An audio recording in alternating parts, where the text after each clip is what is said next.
Bismillahirrahmanirrahim. Assalamualaikum warahmatullahi wabarakatuh.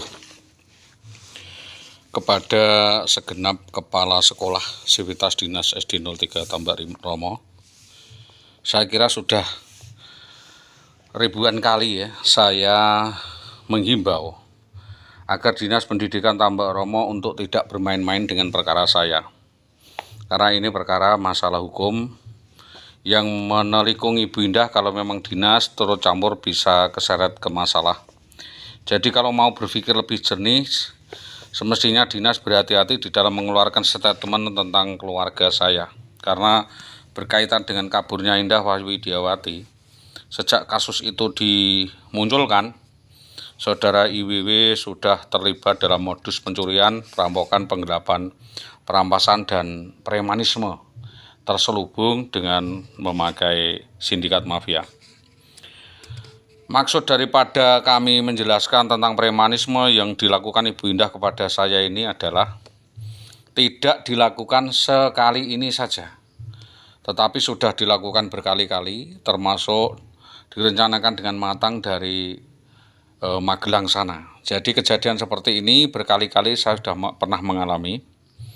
Dan terkait masalah Ibu Indah ini, mungkin ini murni maling atau murni pencurian, dan secara rinci kita membawa keterangan data bahwa satu, Saudara IWW membawa lari 4 buah sertifikat tanah, yaitu milik ibu saya yang semestinya diberikan kepada saya, dan sertifikat sawah, kebun, rumah, ladang, dan penggelapan pencurian data kependudukan, KTP, surat nikah, yang juga surat-surat penting lainnya dengan rekayasa kriminal yang disengajanya. Juga menggelapkan ijazah saya sejak SD sampai dengan perguruan tinggi, melarikan diri dengan rekayasa keraman, persekusi selama 2 tahun berlarut-larut, tidak diketahui tempat tinggalnya. Oleh karena itu, jadi bagaimana baiknya kalau memang orang yang terhadapnya dilakukan kejahatan itu berhalangan, tidak cakap, atau meninggal dunia di dalam waktu yang ditetapkan pada pasal 73 dengan tanpa menambah atau mengurangi tenggang waktu penuntutan, itu senantiasa boleh dilakukan atas pengaduan orang tuanya atau anak atau suaminya atau istrinya yang mampu, terkecuali kalau memang nyata-nyata bahwa yang meninggal itu tidak menghendaki penuntutan. Yang kedua, dalam peristiwa pidana ini adanya delik aduan. Adanya istilah delik aduan ini delik pidana yang senantiasa bisa dituntut apabila ada pengaduan lanjutan sebagaimana pada pasal 294, 287, 293, 310, 332, 322, 369 yang pada hal mana pengaduan diperuntukkan menuntut peristiwanya. Jadi peristiwanya yang dituntut, sehingga pengadu minta agar peristiwa ini senantiasa dituntut. Yaitu karena yang dituntut itu peristiwa, yaitu pemerasan, penyekapan, arogansi, penyerobotan, penggelapan, penculikan, maka dengan sendirinya semua orang yang terlibat di dalam peristiwa itu, yang melarikan, yang melakukan, menghasut, membujuk, membantu, harus dituntut semua sesuai dengan jenis perkaranya, yaitu delik absolut, di mana delik ini tidak dapat dipecah belah atau dipisahkan. Karena seorang suami yang mengadukan peristiwa perzinahan, dugaan perselingkuhan, pasal 284 yang dilakukan oleh istrinya akan menyeret juga orang yang menzinainya itu, dan ia tidak dapat menghendaki agar pria yang berzina dengan istrinya saja yang dituntut, sedang istrinya mungkin karena masih cinta lalu dibebaskan dari tuntutan. Hal ini tidak dimungkinkan karena peristiwa delik relatif adalah pencurian yang dilakukan antara anggota keluarga. Permintaan dalam pengaduan harus disusun atas nama saya minta supaya istri saya yang bernama Indah Wahyu Widiawati senantiasa untuk dapat dituntut. Untuk pengaduan pasal 45 dapat diperbarui dengan surat atau lisan bagi delik aduan itu dalam pasal dan bab senantiasa disebutkan jelas siapa yang berhak mengajukan pengaduan, yaitu orang yang terkena peristiwa pidana tersebut. Bagi peristiwa yang terhadap harta benda, pencurian, penggelapan, penipuan, dan sebagainya dianggap sebagai orang yang terkena pidana, yaitu pemilik barang-barang yang dicuri, digelapkan, ditipu daya, dan selain sebagainya. Sedang pidana lainnya adalah orang-orang yang menjadi korban atau dipermalukan dalam suatu peristiwa. Maka dalam kasus kepemilikan orang lain, maka yang berhak mengadu adalah wakil yang sah. Dalam hal sipil, wakil adalah tunduk pada KUHP, yaitu bapaknya, pemiliknya ditentukan hukum adat. Pada pasal 75, barang siapa mengajukan pengaduan berhak akan menarik kembali pengaduan itu dalam masa 3 bulan sejak hari itu. Kalau laporan lebih dari 3 bulan, diperbarui tiap 24 hari. Untuk pengaduan yang telah ditarik kembali tidak dapat diajukan lagi. Untuk kejahatan berzina sesuai dengan pasal 284, pengaduan itu senantiasa dapat dicabut kembali selama peristiwa itu belum disidik, maka belum dimulai diperiksa oleh sidang pengadilan atau polisi. Dalam prakteknya, sebelum acara pemeriksaan dimulai, hakim masih menanyakan kepada pengadu apakah ia masih tetap pada pengaduan gugatannya. Bila pengadu masih tetap pada pengaduannya, barulah sidang pemeriksaan dimulai. Pasal 74, pengaduan itu hanya dapat diajukan dalam 6 bulan sesudah orang yang berhak mengadu mengetahui perbuatan yang dilakukan itu. Kalau ia diam dalam waktu 9 bulan sesudah ia mengetahui, penuntutan pidana tidak dapat dialihkan dilakukan kepada ahli waris atau orang yang bersalah. Dalam kategori permufakatan jahat ialah suatu permufakatan untuk melakukan suatu kejahatan, pembicaraan, perundingan untuk mengadakan permufakatan yang belum dapat dimasukkan dalam pengertian permufakatan jahat bis 88. Artinya bahwa meruntuhkan pemerintahan, menghapuskan piutang, mengubah jalan yang tidak sah, dan lain sebagainya. Pada kekerasan, yaitu membuat orang jadi tidak berdaya. Pada pasal 89 ini, melakukan kekerasan dapat disamakan membuat orang pingsan atau tidak berdaya. Membuat orang pingsan artinya sama dengan membuat stres, depresi, hilang ingatan atau tidak sadar akan dirinya. Tidak berdaya artinya tidak mempunyai kekuatan atau tenaga daya upaya sama sekali karena disekap, dikurung di kamar, diancam, diperkosa, dinodai. Sehingga orang yang tak berdaya ini masih dapat mengetahui apa yang terjadi atas dirinya. Beda dengan ancaman kekerasan, pengancaman dengan kekerasan. Pada draft 6 akibat kekerasan yang dilakukan oleh Jayo Setianto, BBPM dan lain sebagainya, saudara D berubah pikiran lebih dari 4 minggu. Pikirannya terganggu, kacau, tidak dapat berpikir dengan normal. Untuk dapat digolongkan luka berat, maka keadaan seperti ini harus berjalan lebih dari 4 minggu. Apabila kurang dari 4 minggu belum dapat dikatakan luka berat. Selalu tidak cakap lagi melakukan jabatan atau pekerjaan apabila keadaan tidak cukup melakukan pekerjaan itu, sementara tidak dapat dikategorikan luka berat. Seorang guru yang dirusak pikirannya sehingga tidak bisa mengajar, seorang penyanyi yang dirusak suaranya sehingga tidak bisa menyanyi dan tidak dapat menggerakkan tubuhnya.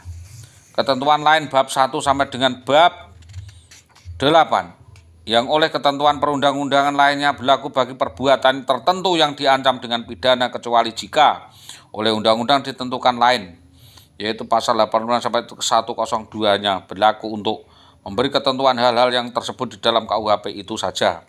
Untuk memberikan kepastian ketentuan hal-hal yang dapat diambil dalam KUHP tidak bermuatan, berlaku pula ketentuan-ketentuan pada hal-hal yang berkaitan dalam penafsiran hal-hal tersebut di dalam undang-undang dan peraturan hukum perundang-undangan dan peraturan pemerintah. Kejahatan yang dilakukan oleh saudara IWW adalah suatu kejahatan sistematis, beruntun, berlapis, dan penanganannya mesti bertahap dan tidak secara sporadis. Maka kalau kejahatan IWW itu terbukti bahwa ada keterlibatan oknum-oknum tertentu melakukan pemaksaan bukti, maka tanpa mediasi pun hukum tetap bisa mengikat kepada terdakwa, tersangka, berlaku pada Undang-Undang PP Nomor 53 2010 agar harapan saya agar perkara ini senantiasa dapat dituntut karena terkait kejahatan kemanusiaan, hak sipil, perampasan hak, penyekapan anak, penelantaran berlarut dan tidak boleh saya temui. Dan adanya rekayasa kebohongan demi kebohongan terkait masalah tersebut, saya mohon bantuan dan lembaga kemasyarakatan untuk mengawal persoalan ini dengan jalur hukum. Delik culpa pemalsuan SK. Wiyata Bakti memeriksa surat dan benda-benda rahasia pasal 113 segenapnya atau sebagiannya yang diketahuinya patut dapat disangka surat-surat benda tersebut palsu, bahwa surat itu tidak boleh diketahuinya. Menyuruh membuat salinan, petikan, kopian huruf atau bahasa apapun juga, atau membuat tiruan dari surat-surat atau benda-benda itu, atau tidak memberikan surat benda-benda itu kepada pegawai kehakiman atau polisi atau pamong praja. Jika surat itu diperolehnya, maka orang itu dipidana 3 tahun. Pada pasal 120 suatu kejahatan yang ditipu daya, yaitu 113, 115, 117, 120, 118, 119. Dengan menggunakan akal sehat untuk menipu, memperdaya, menyamakan diri, menjanjikan hadiah, keuntungan atau upah, juga dengan upaya kekerasan, pengancaman kekerasan, maka pidana karena menghilangkan kemerdekaan orang itu dapat dilipat gandakan menjadi dua hukuman, yaitu memakai kartu nama palsu, kedudukan palsu, menggunakan akal licik untuk menipu, memperdayakan, menyamar, memakai nama atau kedudukan palsu, menjanjikan hadiah kedudukan, dengan kekerasan atau ancaman kekerasan yang tidak masuk ketentuan pidana lebih berat, yaitu memukul dengan tangan, menyepak dengan kaki terhadap orang biasa, hanya akan menimbulkan peristiwa biasa. Penganiayaan lain tidak lebih dari 8 tahun penjara. Pasal 351. Penghinaan terhadap orang biasa tidak dapat dituntut apabila orang yang dihina itu tidak mengajukan pengaduan atau delik aduan. Tentang hasutan, untuk dapat dituntut pasal ini tidak perlu dibuktikan apakah hasutan itu benar terjadi. Tidak peduli apakah terdakwa mengetahui, mengerti bahwa apa yang dilakukan itu merupakan suatu tindak pidana atau tidak. Bahwa cukup diketahui apabila sudah terbukti bahwa apa yang dihasutkan itu ternyata suatu tindak pidana atau peristiwa pidana pada 161. Kalau yang bersalah itu lewat dari 5 tahun sesudah yang dahulu akan menjadi tetap. Bahwa sekali-kali tidak dapat dipidana karena kejahatan itu sendiri kalau masih ada waktu mencegah, yaitu Mukhid CS, yaitu dengan sengaja tidak memberi kabar polisi cukup tentang hal itu atau kepada yang terancam kejahatan itu, dengan pidana penjara selama-lamanya 1,4 tahun, denda 4 juta rupiah jika ketentuan yang dilakukan itu dikenakan pada saudara Sotik. Pasal 45 RB yaitu orang yang mengetahui atau korban peristiwa pidana berhak melapor kepada yang berwajib dalam hal ini supaya dapat dihukum pasal 163 bis, yaitu pada waktu melakukan bujukan si pembujuk memakai cara-cara yang disebut pada pasal 55 ayat 1 sub 2 tidak terjadi apabila batal peristiwa atau sesuatu yang dapat dihukum atas kemauan pembujuk sendiri, misal ia menarik kembali bujukannya, menghalangi dan sebagainya. Pada pasal 165, barang siapa mengetahui ada orang bermaksud melakukan satu perbuatan atau salah satu kejahatan yang diterangkan pada 108, 104, 106, 131, melarikan orang, istri orang, anak orang, memperkosa orang dengan sengaja, tidak memberikan kabar yang cukup tentang hal itu kepada kehakiman polisi, pidana 9 bulan, denda 40 juta.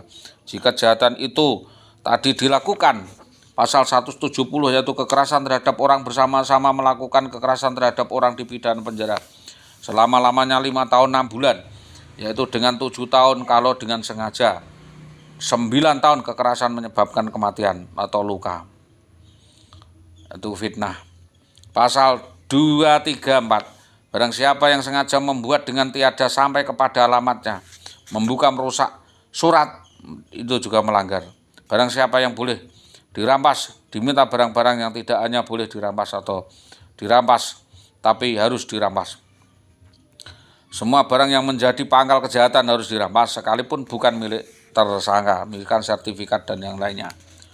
Memakai surat palsu seolah-olah asli, yaitu pembuktian resmi, akte kelahiran, talon, rangkaian kupon, surat utang, kwitansi, saham, dan lain sebagainya.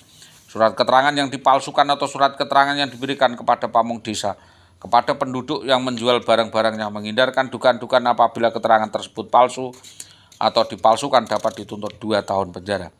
Barang siapa kawin gendak sedang ia mengetahui bahwa perkawinan menjadi halangan sah bagi jodohnya, maka dia mendapatkan tuntutan menurut pasal 199 KUH Perdata Perkawinan menjadi pas 1 karena seseorang di antara mereka meninggalkan lebih dari 10 tahun berturut-turut dan diikuti dengan permintaan pernikahan salah seorang di antara mereka. Karena vonis hakim agama, wanita hanya boleh kawin dengan seorang laki-laki. Karena perceraian biasa menurut Kitab Undang-Undang Perdata, wanita belum lewat 300 hari tanpa izin keterangan yang berwajib statusnya lepas dari pernikahan yang dahulu. Kalau bagi laki-laki, istri itu berlaku pasal 27 KUH Perdata, maka pengaduan itu tidak diindahkan sama sekali sebelum perkawinan diputuskan karena perceraian atau sebelum ada putusan yang membebaskan mereka daripada kewajiban pisah rumah dan kewajiban berdiam satu rumah oleh pengadilan. Dalam pasal 27, dalam waktu 3 bulan sesudah pengaduan itu ia memasukkan permintaan perceraian itu dibebaskan daripada kewajiban diam satu rumah. Oleh karena hal itu gugat cerai dipakai alasan untuk bercerai perempuan bersama laki-laki lain atau berzina. Di Indonesia perkawinan itu baru dianggap sah apabila telah memenuhi syarat-syarat unsur tersebut di dalam edaran Menteri Agama tanggal 3 Maret 60 yang diantaranya tunduk pada pasal 27 KUH Perdata dan pasal 27 KUH Pidana. Penuntutan dan penarikannya tidak dapat diwakilkan atau delik aduan tidak dapat dituntut apabila tidak ada pengaduan dari suami. Sebelum perkara diperiksa, pengaduan senantiasa dapat ditarik kembali. Kalau belum ada pengaduan dari yang berkepentingan atau suami, namun polisi tidak dilarang melakukan penyelidikan, pemeriksaan, penyidikan bila menjumpai peristiwa semacam. Bahkan polisi boleh melakukan apa yang ditugaskan dalam hal tertentu. Ia harus memberi tindakan untuk mencegah hal-hal yang tidak diinginkan guna menjaga ketentraman dan keamanan. Memaksa wanita melakukan persetujuan, merangkul dengan keras, akhirnya tidak dapat melawan, disetubui dan lain sebagainya, itu tidak dikenakan. Pada 287 barang siapa bersetubuh dengan bukan istrinya 15 tahun, dipidana 9 tahun. Membiarkan dilakukan padanya perbuatan cabul 289 karena merusak kesulian 9 tahun. 7 tahun penjara, yaitu pegawai negeri yang melakukan cabul orang yang dengan bawahannya atau dipercayakan diserahkan padanya untuk diawasi dan dijaga. Demikian, ini adalah untuk warning atau peringatan kepada para pejabat, kepala sekolah maupun rekan kerja PNS di Dinas Pendidikan Kecamatan Tambak Romo, karena ini adalah merupakan rangkaian bersama bentuk pelanggaran hukum. Maka sepenuhnya ini sudah saya sampaikan bayangan-bayangan tuntutan-tuntutan kepada SD 03 Tambak Romo melalui Polsek Tambak Romo. Itu yang dapat kami sampaikan atas kerjasama yang baik dari semua pihak, terutama Polri. Kami sampaikan terima kasih karena selama ini kerjasamanya saya mengucapkan terima kasih. Selamat malam, assalamualaikum warahmatullahi wabarakatuh.